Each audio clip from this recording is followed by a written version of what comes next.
Tasavvur qiling, siz internetda oddiy bir fayl topasiz. Uni ochasiz va ichida yozilgan g'oya butun dunyoning moliya tizimini o'zgartirib yuboradi. 2008-yilda internetda aynan shunday hujjat paydo bo'lgan. Uni yozgan odam o'zini Satoshi Nakamoto deb tanishtirgan.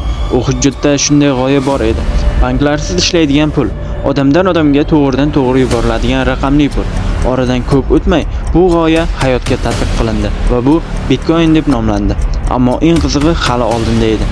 2009-yilda Bitcoin paydo bo'lgan paytda uning narxi deyarli hech narsa emas edi. Hatto ilk savdolarda bir Bitcoin atiga 0.10 mingdan $99 ga teng edi va sekin-asta odamlar e'tiborini tortishni boshladi.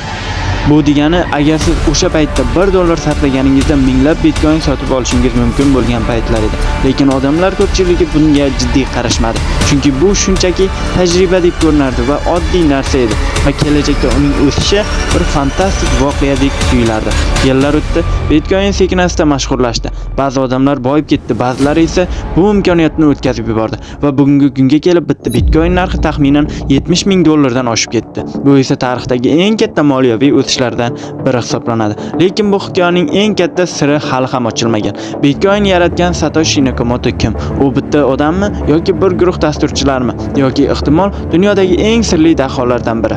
Eng qiziq tomoni, 2010-yildan keyin Satoshi Nakamoto butunlay g'oyib bo'ldi va o'zini hech qachon oshkor etmadi. 2026-yil aprelda esa New York Times katta tergov e'lon qildi va Adam Beck Satoshi bo'lishi mumkinligini da'vo qilgan.